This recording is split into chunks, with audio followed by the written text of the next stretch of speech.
ಆಕಾಶವಾಣಿಯ 90 ವರ್ಷದ ಸಂಭ್ರಮಾಚರಣೆಯ ಸಂದರ್ಭದಲ್ಲಿ ವಿಶೇಷ ಕಾರ್ಯಕ್ರಮ ಸರಣಿ ಆಕಾಶ ಬುಟ್ಟಿ. ಆಕಾಶದೀಪವು ನೀನು, ನಿನ್ನ ಕಂಡಾಗ ಸಂತೋಷವೇನು. ಹಿರಿಯ ಶಿಕ್ಷಣ ತಜ್ಞರು, ವಿಶ್ರಾಂತ ಉಪಕುಲಪತಿಗಳು ಆದ ಪ್ರೊಫೆಸರ್ ವಿಷ್ಣುಕಾಂತ್ ಚಟಪಲ್ಲಿ ಅವರೊಂದಿಗೆ ಸಂದರ್ಶನ. ಆಕಾಶ ಬುಟ್ಟಿ ಕಾರ್ಯಕ್ರಮದ ಕೇಳುಗರಿಗೆ ಸ್ವಾಗತ. ಇಂದಿನ ಕಾರ್ಯಕ್ರಮದಲ್ಲಿ ನಮ್ಮ ಜೊತೆಗಿದ್ದಾರೆ ಶಿಕ್ಷಣ ತಜ್ಞರು ಮತ್ತು ಗದಗ್ ಗ್ರಾಮೀಣಾಭಿವೃದ್ಧಿ ಹಾಗೂ ಪಂಚಾಯತ್ ರಾಜ್ ವಿಶ್ವವಿದ್ಯಾಲಯದ ವಿಶ್ರಾಂತ ಕುಲಪತಿಗಳು ಮತ್ತು ನಮ್ಮ ದೇಶದ ಇಡಿಯಾದಂತಹ ಒಂದು ಅಭಿವೃದ್ಧಿ ಹೇಗೆ ಅನ್ನುವಂತಹ ಒಂದು ಕನಸನ್ನು ತುಂಬ ಒಂದು ಸರಳ ಭಾಷೆಯಲ್ಲಿ ಹೇಳುವಂತಹ ಒಬ್ಬ ತಜ್ಞರು ಕೂಡ ಇದ್ದಾರೆ. ಮತ್ತು ಇವತ್ತಿನ ಈ ಕಾರ್ಯಕ್ರಮಕ್ಕಾಗಿ ಅವ್ರ ಜೊತೆಗೆ ನಾವು ಮಾತುಕತೆ ಮಾಡ್ತಾ ಇದ್ದೀವಿ ಅಂತಂದರೆ ಆಕಾಶವಾಣಿಯನ್ನು ತುಂಬ ಪ್ರೀತಿಯಿಂದ ಕೇಳುವಂತಹ ವ್ಯಕ್ತಿ. ಹಾಗಾಗಿ ಸರ್, ನಮಗೆ ಭಾಳ ಸಂತೋಷ ಆಗುತ್ತೆ.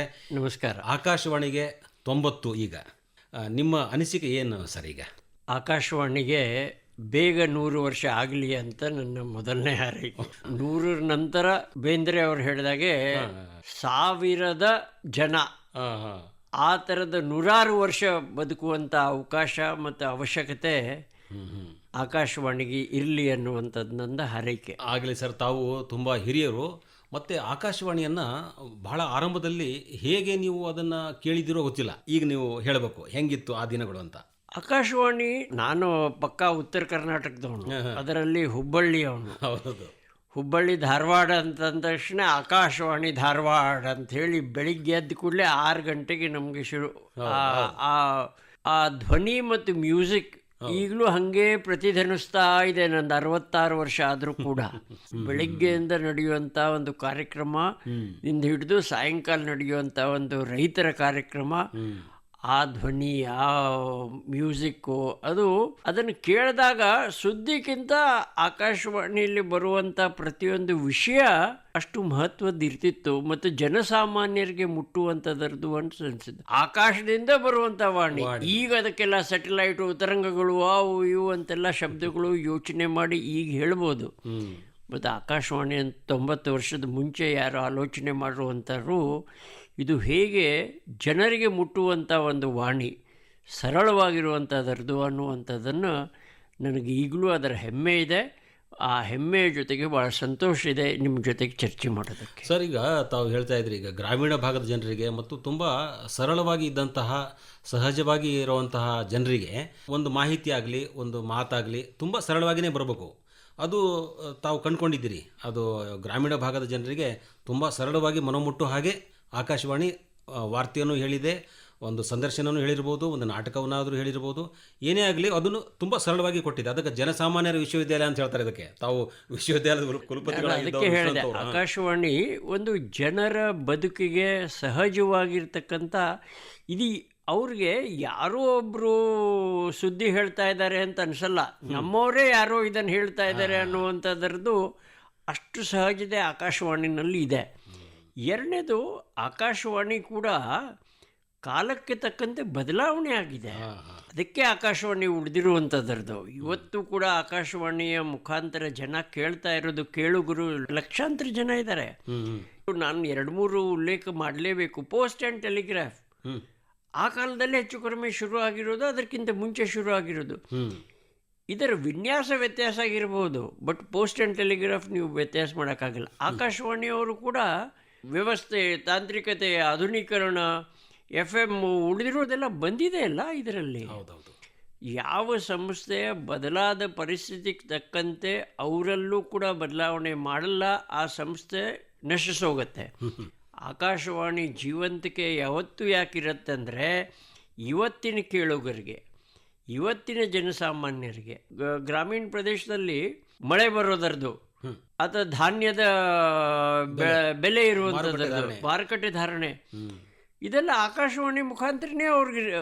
ಮತ್ತು ನಮ್ಗೆ ಗೊತ್ತಿದೆ, ಸುದ್ದಿ ರಿಲಯಬಿಲಿಟಿ ಇರಬೇಕು ಅನ್ನೋಂಥದ್ರದ್ದು.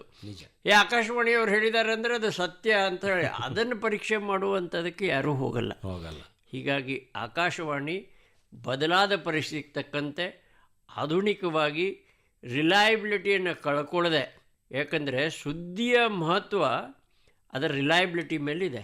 ಅದು ಯಾವತ್ತೂ ಕೂಡ ಆಕಾಶವಾಣಿ ಹೇಳಿರುವಂಥದ್ರದ್ದು ತಪ್ಪು ಅನ್ನುವಂಥ ಘಟನೆಗಳು ನನಗಂತೂ ಎಲ್ಲೂ ಕೇಳಿ ಬಂದಿಲ್ಲ. ಆಕಾಶವಾಣಿಯವ್ರು ಹೇಳ್ತಾರೆ ಅಂದರೆ ಅದು ಸತ್ಯವೇ. ಹೀಗಾಗಿ ಜನರ ಬದುಕಿಗೆ ಹಾಸುಹೊಕ್ಕಾಗಿದೆ. ಹಳಬರು ಮಾತ್ರ ಅಥವಾ ಹಿಂದಿನ ಜನ್ರೇಷನ್ದವ್ರು ಮಾತ್ರ ರೇಡಿಯೋ ಕೇಳ್ತಾರೆ ಅಂತ ಹಾಗೇನಿಲ್ಲ. ಈಗ ಬದಲಾದ ಇದರಲ್ಲಿ ನೀವು ಯಾವುದೇ ವಾಹನದಲ್ಲಿ ಕೂತ್ಕೊಳ್ಳಿ, ಜನ ಎಲ್ಲ FM ರೇಡಿಯೋನೇ ಹಾಕೋದು. ನಿಜ ಸರ್. ಈಗ ಸಾಹಿತ್ಯಕ್ಕೆ, ಸಂಗೀತಕ್ಕೆ ಮತ್ತು ಸಂಸ್ಕೃತಿ ಉಳಿವಿಗೆ ಒಟ್ಟಾರೆ ಇಡಿಯಾದಂಥ ಒಂದು ಅಭಿವೃದ್ಧಿ ಆಗಲಿಕ್ಕೆ ಆಕಾಶವಾಣಿ ತನ್ನ ಒಂದು ಪಾತ್ರ ವಹಿಸಿದೆ ಅಂತ ಹೇಳ್ಬೋದು. ಯಾಕಂದರೆ ಒಬ್ಬ ಸಾಹಿತಿಗೆ ಅಥವಾ ಒಬ್ಬ ಸಂಗೀತಗಾರರಿಗೆ ಒಂದು ಒಳ್ಳೆಯ ರೀತಿಯಾದಂಥ ಪ್ರೋತ್ಸಾಹ ಕೊಡೋದು, ಅವರಿಗೆ ಒಂದು ಒಳ್ಳೆಯ ರೀತಿಯಾದಂಥ ಸಂಭಾವನೆ ಕೊಡೋದು, ಮತ್ತು ಆ ಕಲೆ ಯಾವುದು ವಿಶಿಷ್ಟವಾದಂಥ ಕಲೆ, ನಮ್ಮ ಮೂಲ ಪರಂಪರೆ ಇರುವಂಥ ಕಲೆ ಇದೆಯಲ್ಲ, ಆ ಕಲೆಯನ್ನು ಉಳಿಸ್ಬೇಕಂದಾಗ ಆಕಾಶವಾಣಿ ಯಾವತ್ತೂ ಅದು ಮುಂಚೂಣಿಲಿರುತ್ತೆ. ಈಗ ಜಾನಪದವನ್ನು ಉಳಿಸೋದಾಗಿರ್ಬೋದು, ಶಾಸ್ತ್ರೀಯ ಸಂಗೀತ ಆಗಿರ್ಬೋದು, ಎಲ್ಲವನ್ನು ಉಳಿಸಲಿಕ್ಕೆ ಯಾವತ್ತೂ ಮೊದಲ ಸ್ಥಾನದಲ್ಲಿದೆ ಮತ್ತು ಅವರಿಗೆ ಒಳ್ಳೆಯ ರೀತಿಯಲ್ಲಿ ಪ್ರೋತ್ಸಾಹ ಕೂಡ ಕೊಡ್ತಾ ಇದೆ. ಏನಂದರೆ ಇವತ್ತು ಕೂಡ ಅದರ ಬಗ್ಗೆ ಮಾನ್ಯತೆ, ಅದು ಸಂಗೀತ ಕಲಾಕ್ಷೇತ್ರ ಯಾವುದೇ ಕ್ಷೇತ್ರದಲ್ಲಿ ಆಕಾಶವಾಣಿಯ ಛಾಪ್ ಇರುವಂಥ ಕಲಾವಿದ ಅಂದ ತಕ್ಷಣ ಬೇರೆಯವರು ಅದಕ್ಕೆ ಇನ್ನೇನು ಪರೀಕ್ಷೆ ಮಾಡುವಂಥ ಅಗತ್ಯ ಇಲ್ಲ. ಆಕಾಶವಾಣಿಯಲ್ಲಿ ಏನೋ ಒಂದು ಸಂದರ್ಶನ ಆಯಿತು ಅಂತಾದರೆ ಅದಕ್ಕೊಂದು ಮಹತ್ವ ಇದೆ. ಆಕಾಶವಾಣಿಯಲ್ಲಿ ಏನಾದರೂ ಒಂದು ಚರ್ಚೆ ಆಯಿತು, ಸಂಗೀತ ಆಯಿತು, ಅಥವಾ ಯಾವುದೋ ಒಂದು ಭಾಷಣ ಆಯಿತು ಅಂತಾದರೆ ಇವತ್ತು ಕೂಡ ಆಕಾಶವಾಣಿ ಬಗ್ಗೆ ಇರತಕ್ಕಂಥ ರಿಲಯಬಿಲಿಟಿ ಆ್ಯಂಡ್ ಕ್ರೆಡಿಬಿಲಿಟಿ ಯಾರು ಪ್ರಶ್ನೆ ಮಾಡುವಂಥ ಸ್ಥಿತಿನಲ್ಲೂ ಈಗಲೂ ಇಲ್ಲ.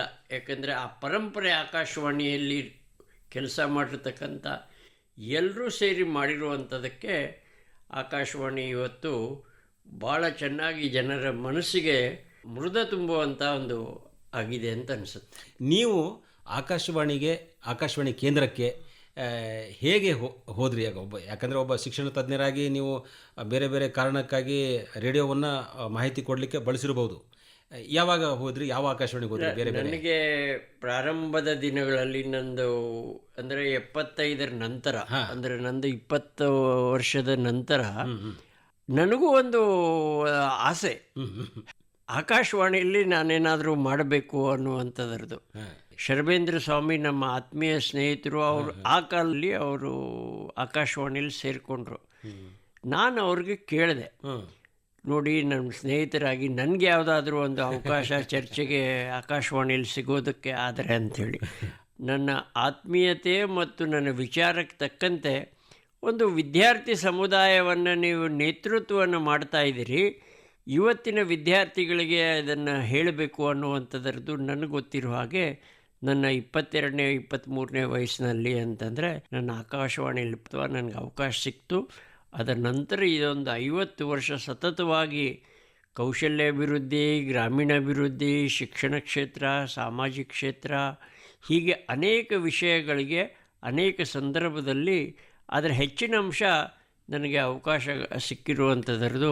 ಬೆಂಗಳೂರಿಗೂ ಒಂದು ಸರ್ತಿ ಬಂದಿದ್ದೀನಿ ಈ ಕೇಂದ್ರಕ್ಕೆ, ಭಾಳ ವರ್ಷ ಆಯಿತು. ಮತ್ತೊಮ್ಮೆ ಇಲ್ಲಿ ಅವಕಾಶ ಸಿಕ್ಕಿದ್ದು ನನಗೆ ಸಂತೋಷ. ಧ್ವನಿ ಮಾಧ್ಯಮ, ದೃಶ್ಯ ಮಾಧ್ಯಮ ಮತ್ತು ಈಗಿರುವಂಥ ಈ ಸೋಷಿಯಲ್ ಮಾಧ್ಯಮಗಳು, ಇವು ಎಲ್ಲರ ನಡುವಿನ ಒಂದು ವಿಶ್ಲೇಷಣೆ ಹೇಗೆ ಮಾಡ್ತೀರಾ ಸರ್? ಒಂದು ವ್ಯವಸ್ಥೆಯಲ್ಲಿ ಮೊನೋಪಾಲಿ ಇರೋದು ಯಾವತ್ತೂ ಕೂಡ ಅಗತ್ಯ ಮತ್ತು ಅವಶ್ಯಕತೆ ಇಲ್ಲ.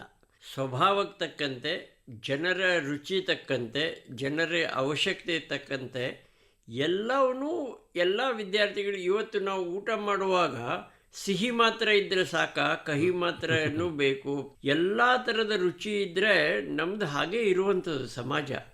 ಎಲ್ಲ ವಿಭಿನ್ನ ರುಚಿದವರಿದ್ದಾರೆ. ವಿಭಿನ್ನ ರುಚಿಗೆ ತಕ್ಕಂತೆ ಸೋಷಿಯಲ್ ಮೀಡಿಯಾಗೆ ಹೋಗತಕ್ಕಂಥ ಒಂದು 10-20% ಇರ್ಬೋದು, ಟಿ ವಿ ಮಾಧ್ಯಮಕ್ಕೆ ಹೋಗುವಂಥವರು ಒಂದು 25% ಇರ್ಬೋದು, ಅಥವಾ ಇನ್ಯಾವುದು ಇವತ್ತು ಪ್ರಿಂಟ್ ಮೀಡಿಯಾ ಮುಖಾಂತರ ಸುದ್ದಿ ಹೋಗುವಂಥವರು 20% ಇರ್ಬೋದು. ನನ್ನ ದೃಷ್ಟಿನಲ್ಲಿ ಇವೆಲ್ಲ ಕೂಡ ಪೂರಕವಾಗಿರುವಂಥದ್ರದ್ದೇ ಆಗಬೇಕೇ ಹೊರತು ಮತ್ತು ವೈವಿಧ್ಯಮಯ ಇರಬೇಕು. ಎಲ್ಲರಿಗೂ ಎಲ್ಲ ಧ್ವನಿಯಿಂದ ಕೇಳುವಂಥದ್ರದ್ದು ಅಗತ್ಯ ಇದೆ, ದೃಶ್ಯನಿಂದ ಕೇಳುವಂಥದ್ದು ಅಗತ್ಯ ಇದೆ, ಡಿಜಿಟಲ್ ಆಗಿ ಕೇಳುವಂಥ ಅಗತ್ಯ ಇದೆ. ಈ ಎಲ್ಲ ಚಾನಲ್ ಅದು ಗಟ್ಟಿಯಾಗಬೇಕು, ಪೂರಕವಾಗಿ ಆಗಬೇಕು. ಇವತ್ತಿನ ಅವಶ್ಯಕತೆಗೆ ತಕ್ಕಂತೆ ಬದಲಾದ ಪರಿಸ್ಥಿತಿನಲ್ಲಿ ಅದನ್ನು ನಾವು ಬಡಿಸಬೇಕೇ ಹೊರತು ಅದು ನಶಿಸೋಗತ್ತೆ ಅನ್ನುವಂಥದ್ದು ನನಗೇನು ಅನಿಸಲ್ಲ. ನಾನು ಪ್ರಾರಂಭಕ್ಕೆ ಹೇಳಿದೆ, ಬದಲಾವಣೆ ಅನ್ನುವಂಥದ್ದೊಂದು ನಿರಂತರ ಪ್ರಕ್ರಿಯೆ. ಆಕಾಶವಾಣಿಗೂ ಕೂಡ ಅದರಲ್ಲಿ ಒಂದು ರೋಲ್ ಇದೆ. ಇವತ್ತು ಕೂಡ ಕೇಳುಗರಿಗೆ ಬೇಕಾಗಿರೋ ರೀತಿಯಲ್ಲಿ, ಇಲ್ಲ ಅಂದರೆ ಪಂಚೇಂದ್ರಿಯ ಹಾಕಬೇಕು, ಕಿವಿನೇ ಬೇಡ ಹಂಗಾದ್ರೆ ಕೇಳಿಸೋದಕ್ಕೆ, ಕಣ್ಣೇ ಸಾಕಾಗತ್ತೆ. ನೀವು ದೃಶ್ಯ ಮಾಧ್ಯಮ ಬೇಕು ಅಂತಾದರೆ ಕಿವಿ ಹಂಗಾದ್ರೆ ಕೇಳೋದಿಲ್ವ? ನಾವೇನು ಹೇಳ್ತೀವಿ, ಪಂಚೇಂದ್ರಿಯಗಳಲ್ಲಿ ಕಿವಿಯ ಮಹತ್ವ ಜಾಸ್ತಿ ಇದೆ, ಕೇಳೋದು ಹೆಚ್ಚಿದೆ. ಹೀಗಾಗಿ ಕೇಳುವಂಥದ್ರದ್ದು ಯಾವುದು ಅಗತ್ಯಿದೆ. ಅನೇಕ ಸಂದರ್ಭದಲ್ಲಿ ನೋಡೋದ್ರಿಂದ ಎಷ್ಟು ಪರಿಣಾಮ ಆಗುತ್ತೆ, ಕೇಳೋದ್ರಿಂದಲೂ ಅಷ್ಟು ಪರಿಣಾಮ ಆಗುತ್ತೆ. ಒಂದು ಸಣ್ಣ ಘಟನೆ ದೃಶ್ಯದಲ್ಲೂ ಪರಿಣಾಮ ಆಗುತ್ತೆ, ಅದನ್ನೇ ನಾವು ಹೇಳೋದ್ರಲ್ಲೂ ಪರಿಣಾಮ ಆಗುತ್ತೆ. ಸೊ ಎಲ್ಲ ಮಾಧ್ಯಮಗಳು ಅಗತ್ಯಿದೆ. ಅಗತ್ಯಕ್ಕೆ ತಕ್ಕಂತೆ ಅದನ್ನು ನಾವು ಬದಲಾವಣೆ ಅಂತಂದರೆ ಪರಿಣಾಮಕಾರಿಯಾಗಿ ಆಗತ್ತೆ ಅನ್ನುವಂಥ ದೃಢವಾದ ವಿಶ್ವಾಸ ನನಗಿದೆ. ಸರ್, ತಾವು ಶಿಕ್ಷಣ ತಜ್ಞರು ಮತ್ತು ಶಿಕ್ಷಣ, ಮನೋರಂಜನೆ ಹಾಗೂ ಮಾಹಿತಿ ಕೊಡುವಲ್ಲಿ ಆಕಾಶವಾಣಿ ಸೇವೆಯನ್ನು ನೀಡ್ತಾ ಇದೆ. ಈಗ ಶಿಕ್ಷಣ ಅಂದರೆ ಪ್ರತಿಯೊಬ್ಬರು ಶಿಕ್ಷಣ ಪಡಿಬೇಕು, ಶಿಕ್ಷಣವೇ ನಮ್ಮ ಅಭಿವೃದ್ಧಿಯ ಸಂಕೇತ ಅಂತಂಥೇಳಿ ತಮ್ಮ ಅನೇಕ ವಿಚಾರಗಳಲ್ಲಿ ನಾವು ನೋಡ್ತೀವಿ. ಯಾಕಂದರೆ ಕಾಲೇಜು, ಯೂನಿವರ್ಸಿಟಿ, ಅಲ್ಲಿ ನ್ಯಾಕ್ ಕಮಿಟಿಯಲ್ಲಿ ತಾವಿದ್ರಿ. ಅಂದರೆ ಒಂದು ಮೌಲ್ಯಮಾಪನ ಮಾಡಬೇಕು, ಒಂದು ಗುಣಮಟ್ಟ ಹೇಗಿರಬೇಕು ಅನ್ನೋದನ್ನೆಲ್ಲ ತಾವು ಅಂತಿಮ ಸತ್ಯವನ್ನು ತಾವು ಹೇಳ್ತಿದ್ರಿ. ಈಗ ರೇಡಿಯೋ ಮೂಲಕವಾಗಿ ಶಿಕ್ಷಣವನ್ನು ಕೊಟ್ಟರೆ, ಈಗ ಮನೋರಂಜನೆ ಅಂತ ಒಂದು ಭಾಗ ಇರುತ್ತೆ, ಶಿಕ್ಷಣವು ರೇಡಿಯೋ ಮೂಲಕವಾಗಿಯೂ ಕೂಡ ಕೊಡುವಂಥ ಅನೇಕ ಪ್ರಯೋಗಗಳು ಹಿಂದೆ ನಡೆದಿದ್ದಾವೆ, ಈಗಲೂ ಕೂಡ ನಡೀತಾ ಇದೆ. ಎಲ್ಲರನ್ನೂ ಜಾಗೃತಗೊಳಿಸುವಲ್ಲಿ, ಶಿಕ್ಷಣವನ್ನು ಕೊಡುವಲ್ಲಿ ಆಕಾಶವಾಣಿಯ ಪಾತ್ರದ ಬಗ್ಗೆ ನಿಮಗೇನು ಅನಿಸುತ್ತೆ? ಇದು ಎಲ್ಲ ವಿಶ್ವವಿದ್ಯಾಲಯಗಳಲ್ಲೂ ಕೂಡ ಚಾನಲ್ ಅಂದರೆ ಆಕಾಶವಾಣಿ ಥರದ ಮಾಧ್ಯಮದ ಮುಖಾಂತರ ಶಿಕ್ಷಣ ಪ್ರಸಾರ ಮಾಡುವಂಥ ಪ್ರಯತ್ನ ನಡೀತಾ ಇದೆ. ಅದರಿಂದ ಮುಟ್ಟಿದೆ ಶಿಕ್ಷಣ. ಈಗ ನಾನು ಇಂದಿರಾ ಗಾಂಧಿ ನ್ಯಾಷನಲ್ ಓಪನ್ ಯೂನಿವರ್ಸಿಟಿನಲ್ಲಿ ಕೂಡ ಜ್ಞಾನವಾಹಿನಿ ಅನ್ನುವಂಥದ್ದು ಅವರಲ್ಲೇ ಸಂಸ್ಥೆ ಇದೆ. ಅಂದರೆ ಇವತ್ತು ಈ ಆನ್ಲೈನ್ ಎಜುಕೇಷನ್ ಹೇಗೆ ಬಂದಿದೆ, ಹಾಗೆ ಆನ್ಲೈನ್ ಎಜುಕೇಷನ್ ಇನ್ನೊಂದು ಮಾರ್ಗ ಆಕಾಶವಾಣಿ ಮುಖಾಂತರವೂ ಮಾಡಬಹುದು ಅಂತ ಅನಿಸುತ್ತೆ. ಹೀಗೆ ವಿವಿಧ ಭಾಷೆಗಳಲ್ಲಿ, ಯಾಕಂದರೆ ಏಕಕಾಲದಲ್ಲಿ ಈ ದೇಶದಲ್ಲಿ ಎಲ್ಲ ಜನರಿಗೆ ಮುಟ್ಟುವಂಥ ಒಂದು ಅವಕಾಶ ಇರುವಂಥದ್ರದ್ದು ಆಕಾಶವಾಣಿಗೆ. ಏನಂತಂದರೆ ಇದನ್ನು ಡ್ರೈ ಆಗಿ ಭಾಷೆವಂಥ ರೀತಿ ಮಾಡಿದೆ. ನಾನು ಹೇಳ್ದೆ, ಇದು ಆಲ್ ಇಂಡಿಯಾ ರೇಡಿಯೋನಲ್ಲೂ ಕೂಡ ಮಾಡುವಾಗ ಇಂಟ್ರ್ಯಾಕ್ಟಿವ್ ಮಾಡ್ಬೋದು.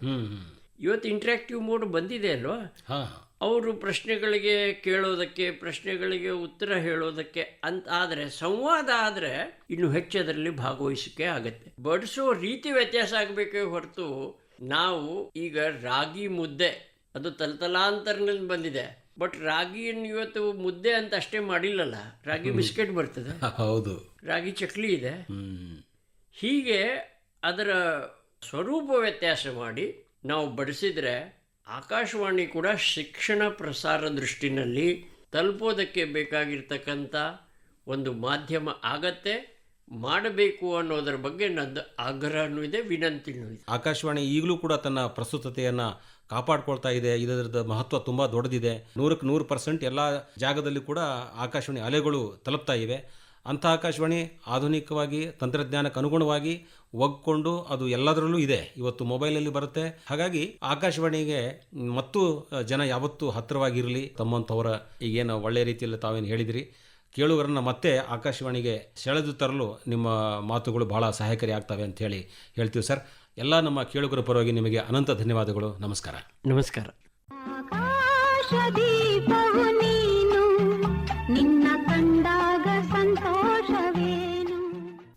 ಇದುವರೆಗೂ ಹಿರಿಯ ಶಿಕ್ಷಣ ತಜ್ಞರು, ವಿಶ್ರಾಂತ ಉಪಕುಲಪತಿಗಳೂ ಆದ ಪ್ರೊಫೆಸರ್ ವಿಷ್ಣುಕಾಂತ್ ಚಟಪಲ್ಲಿ ಅವರೊಂದಿಗೆ ಸಂದರ್ಶನವನ್ನ ಕೇಳಿದಿರಿ. ಸಂದರ್ಶನವನ್ನ ನಡೆಸಿಕೊಟ್ಟವರು ಜಾಂಪಣ್ಣ ಆಶೆಹಾಳ್. ಆಕಾಶದೀಪವು ನೀನು, ನಿನ್ನ ಕಂಡಾಗ ಸಂತೋಷವೇನು. ಆಕಾಶವಾಣಿಯ 90 ವರ್ಷದ ಸಂಭ್ರಮಾಚರಣೆಯ ಸಂದರ್ಭದಲ್ಲಿ ವಿಶೇಷ ಕಾರ್ಯಕ್ರಮ ಆಕಾಶ ಬುಟ್ಟಿ ಕೇಳಿದಿರಿ.